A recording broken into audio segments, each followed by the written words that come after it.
호서고등학교 학생 여러분, 자 5강의 고려의 경제, 사회와 문화 EBS 강의는 잘 수강을 하셨습니까? 자 오늘 이 시간에는 단원 5에 있는 고려의 경제, 사회와 문화에 대한 핵심 내용을 중심으로 내용을 빠르게 확인한 다음에 그리고 나서 뒤에 나와 있는 문제를 함께 풀어보도록 하겠습니다. 자 그러면 교재 40페이지부터 42페이지에 나와 있는 내용 중에서 중요한 것만 선생님과 같이 함께 내용을 확인해 보도록 하겠습니다.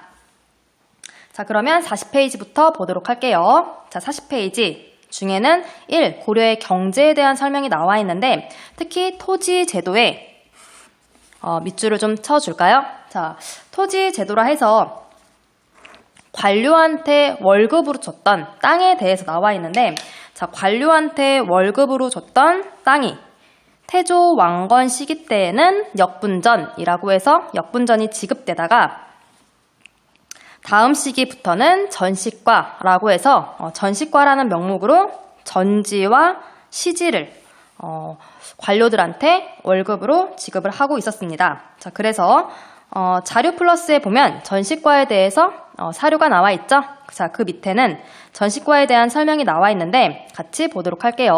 자, 직역의 대가로서 토지를 지급하는 제도이며 18등급에 따라서 지급을 하였다. 자, 곡물을 거둘 수 있는 전지와 땔감을 거둘 수 있는 시직을 지급해서 이 제도를 전시과라고 부른다. 라고 해서 전시과에 대해서 잘 알아두면 좋을 것 같아요. 자, 내려가서 두 번째, 수치 제도에 대해서 나와 있는데, 자, 수치 제도도 밑줄을 같이 치도록 할게요. 자, 수치 제도라 하면, 당시 백성들한테 걷었던 세금을 말하는 건데, 자, 세금에는 크게 세 개의 종류가 있다고 우리가 저번 시간에도 배운 적이 있죠. 자, 세금에는 크게 땅에서 거두는 조세, 자, 그래서 토지, 에서 나오는 생산물을 거두는 조세가 있고, 그렇죠? 자, 공납이라 해서 토산물 혹은 특산물이라고도 부르죠. 자, 특산물을 거두는 공납이 있고, 자, 그리고 노동력을 징발하는 역이 있다.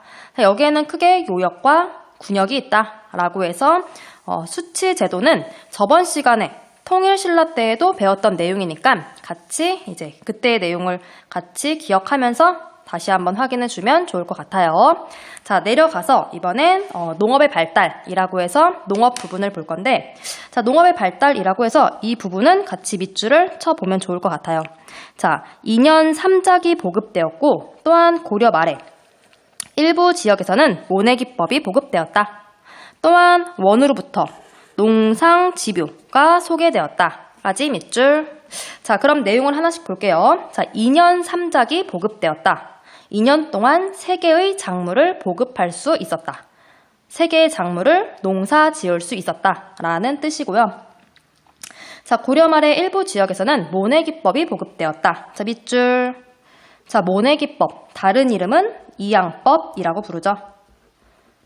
자, 논에다가 벼를 심을 때 옮겨 심는 거지. 논에다가 바로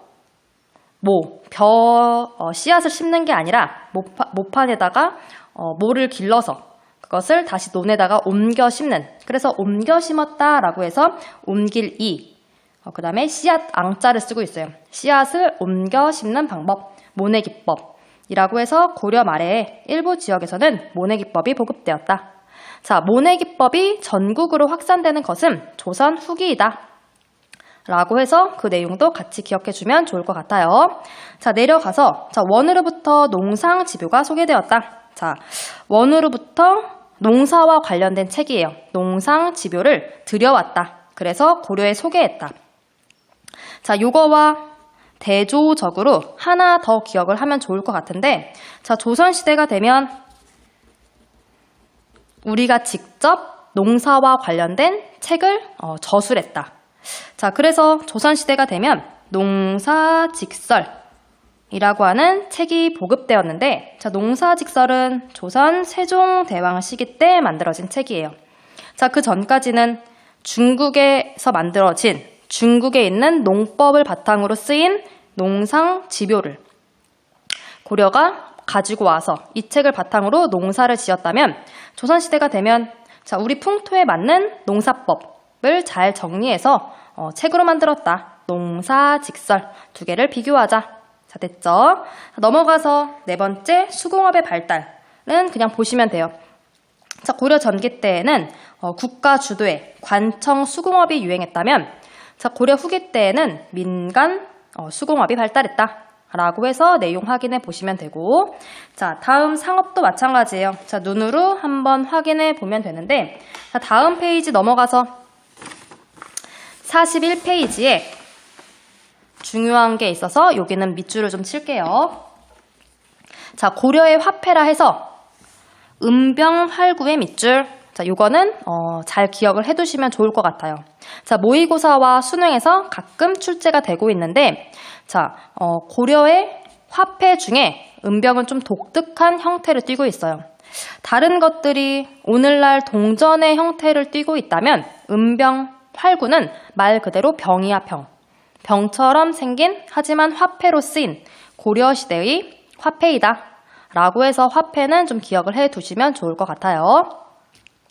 내려가서 세 번째 대외무역도 밑줄. 자, 병난도가 국제무역항구로 번성했다. 자, 우리 저번 시간에 배웠지? 자, 통일신라의 국제무역항구는 그치, 울산항이었죠? 자, 고려의 국제무역항구는 병난도야. 특히 이 병난도를 통해서 여러 사신들이 오고 갔는데 이것도 밑줄. 자, 아라비아 상인들이 왕래했다. 자, 아라비아 상인들이 고려에 오면서 자, 서방 세계에 고려의 이름이 알려지게 되었다. 어떻게? 그쵸? COREA, 고려, 코리아라고 알려지게 되었다. 또 같이 기억하면 좋을 것 같아요. 자, 밑에 보니 자료 플러스. 자, 은병활구에 대해서 나와 있죠? 활구와 관련된 사료. 같이 눈으로 확인해 보면 좋을 것 같고. 자, 이제 밑으로 내려갈게. 자, 2번 고려의 사회. 자, 고려의 신분 계층이라 해서 귀족, 중류층, 양민, 천민이 나와 있는데, 자, 중류층의 밑줄. 자, 중류층, 중간에 속한 신분이란 뜻이고, 통일신라 때에는 귀족, 양민, 천민만 존재했죠. 자, 그런데 고려시대 때 중류층이 존재했다. 중류층이 새로 생겨났다. 그래서 새로운 신분층이다. 조선도 마찬가지야. 조선시대도 중류층이 있다. 자, 그래서 중류층이라 하면 중간 계층으로서 서리, 남반, 향리, 하급 장교와 같은 하급 관리가 중류층을 형성했다. 같이 보시면 될 것 같아요. 자, 내려가서 신분 변동은 그냥 보시면 되고, 자, 그 밑에 있는 내용도 그냥 보시고, 자, 4번은 밑줄. 4번 가족제도와 여성의 지위는 밑줄. 그리고 요거는 비교하면 좋을 것 같아요. 자, 어느 시대랑 비교하면 되냐면 조선과 비교하자. 그래서 비교. 자, 그래서 고려시대의 여성의 지위라 하면, 자, 밑줄을 좀 칠게. 자, 여성의 지위라고 하면 제한을, 자, 가족 생활에서 남성에 비해 큰 차별을 받지 않았다. 자, 사회적으로는 여성이 남성과 이렇게 차별이 존재했지만 가족 내에서는 남성과 여성이 동등했다. 자, 그 내용을 보니 그래서 남녀 구분 없이 태어난 순서대로 호적에 기재하고 여성도 호주가 가능했으며 사위 외손자에게도 음서의 혜택이 있었고 여성의 재가가 비교적 자유로웠다. 자, 요것을 선생님이 조선과 비교하라고 했지? 자, 조선과 비교했을 때, 자, 고려시대 때에는 여성이 남성과 동등했다. 가족 내에서는. 하지만 조선시대가 되면 남녀 차별이 등장한다. 자, 그래서 조선시대는 남녀 차별이 존재해. 자, 남녀 차별을 하는 이유는 성리학 때문이야. 자, 조선은 성리학의 나라, 유교의 나라예요. 성리학을 나라의 근본 이념으로 수용했다. 자, 그 성리학에 의하면 성리학은 대의 명분을 중시 여겨. 그리고 남녀 차별, 그리고 대소의 구분을 확실히 하는 것이 성리학이야. 자, 그러다 보니 남녀를 차별한다. 그래서 남자를 조금 더 우대해주는 사회가 조선시대였다. 그리고 그러한 풍속은 오늘날 대한민국에도 조금 남아있긴 하죠. 자, 그래서 조선시대가 되면 고려랑은 완전 반대야. 남녀 구분 없이 태어난 순서대로 호적에 기재하는 것이 아니라 조선시대가 되면 남자를 먼저 호적에 기재하고 자, 남자만이 호주가 될 수 있었고, 또한 음서의 혜택도 친가한테. 자, 또한 여성의 재가가 비교적 자유로웠다는 고려의 제도이지. 자, 재가라 하면은 재혼을 말하는 건데, 그래서 여성의 재가, 재혼을 말한다. 자, 고려시대는 여성의 재가가 비교적 자유로웠던 반면, 자, 조선시대가 되면 여성의 재혼을 금지하고 있어요. 자, 그랬던 조선시대는 여자가 재혼하지 않고 혼자 살다가 죽으면 그녀를 위해서 연려문을 세워주기도 했어요. 자, 이런 식으로 고려와 조선을 비교해서 기억해두면 좋을 것 같다. 자, 다음 페이지로 넘어갈게요. 자, 페이지 42페이지이고, 42페이지, 자, 3번. 자, 고려의 사상과 문화부터 보도록 할게요. 자, 그 첫 번째인 유학의 발달, 밑줄, 특히 유학 중에서 성리학의 수용의 밑줄. 성리학이 우리나라에 처음 들어오는 것은 고려 말이다. 특히 고려 말에 신진 사대부를 중심으로 성리학이 수용되고, 자, 그랬던 이 신진 사대부가 조선을 세우죠. 자, 그러면서 조선은 성리학의 나라가 되었다까지 기억을 해두시면 좋을 것 같아요. 자, 내려가서 2번, 자, 교육기관이라 해서 오늘날 공립교육기관인 관학이 있고 사립교육기관인 사학이 있다. 사학은 사학 12도가 융성했다. 자, 밑으로 내려가서 역사서의 편찬. 자, 고려 전기의 역사서, 고려 후기의 역사서가 나와 있지. 자, 고려 전기의 역사책이라고 하면 가장 대표적으로 밑줄, 김부식의 삼국사기. 자, 김부식 어떤 사람이지? 그치, 경주 김씨이죠. 유학자이죠. 자, 경주 김씨 김부식은 신라 중심 사관을 가지고 있었기 때문에 삼국 중에서 신라가 가장 먼저 건국되었다고 서술했다. 하지만 오류이다 라고 해서 선생님이 저번 시간에 설명했던 적이 있죠. 자, 밑으로 내려와서 후기의 역사서라 해서 밑줄. 자, 이규보의 동명왕편, 그쵸? 일연의 삼국유사, 이승효의 제왕운기. 자, 이 세 책들의 공통점은 민족적 자주의식을 표현했던 책들이야. 자, 이규보의 동명왕편. 자, 동명왕이 누구지? 그치? 고구려의 시조였던 주몽이야. 주몽에 대해서 서술한 책. 자, 뒤에 있는 책들은 묶을게. 자, 일연의 삼국유사와 이승효의 제왕운기는 묶어요. 자, 그리고 밑에다가 쓸게. 단군 신화를 저술했다. 단군 신화가 뭐지? 그치? 고조선 사회를 알 수 있는 신화이죠? 자, 곰과 호랑이가 사람이 되고 싶어서 동굴로 들어가서 마늘과 쑥을 먹었는데, 자, 곰은 사람이 되고 라고 하는 신화이지? 신화는 사실인가요? 그치, 사실이 아니지. 자, 단군 신화를 앞에 있던 책 김부식의 삼국사기에서는 단군 신화를 서술하지 않았어. 왜냐하면 김부식은 유학자였거든. 합리주의 사관을 가지고 있었거든. 거짓말은 서술하지 않는다. 단군 신화는 사실이 아니기 때문에 서술하지 않는다. 자, 반면에 일연은 그리고 이승효는 단군 신화, 물론 뻥일지라도 우리나라 최초의 국가에 대해서 알 수 있는 신화이기 때문에 서술하겠다. 일연과 이승효는 단군 신화에 대해서 서술했어. 이 책들에서. 자, 그럼 왜 서술했냐고? 당시 시대적 상황 때문이야. 자, 고려 후기는 어떤 시대이지? 그치, 원한테 간섭을 당하던 시기이죠. 자, 원한테 간섭을 당하던 우리나라의 자주성이 바닥으로 떨어져 있던 시기. 자, 그러한 시기 때, 자, 우리나라 최초의 국가인 단군 신화에 대해서 서술하면서 우리나라의 자주의식, 자주성을 표현해 보겠다. 자, 그런 의미로 단군 신화를 서술했다. 자, 두 개 비교해서 기억을 해두시면 되겠죠. 자, 밑으로 내려가서 이번엔 불교의 발달. 자, 불교에서는 2명 묶을게. 자, 의천과 진울은 묶은 다음에 별표. 자, 옆에다가 쓸게요. 비교. 의천과 진울. 스님은 비교하면 좋은데, 자, 이 두 스님의 공통점은 둘 다 통합 운동을 했다라는 거야. 자, 통합. 자, 무엇을 통합하고자 했냐고? 요거. 자, 옆에다가 쓸게. 자, 교종과 선종 쓸게요. 자, 우리 저번 시간에도 교종과 선종에 대해서 설명한 적이 있지? 자, 불교를 이해하는 방법으로 교종이 있고 선종이 있다. 자, 불교. 부처님이 남기신 말씀을 이해하는, 부처님의 세계로 갈 수 있는 방법에는 크게 2가지가 있다. 자, 하나는 교종, 다른 하나는 선종이다. 자, 교종은 부처님이 남기신 말씀, 그 말씀이 담긴 책, 경전을 읽고 부처님의 세계로 갈 수 있는 교종.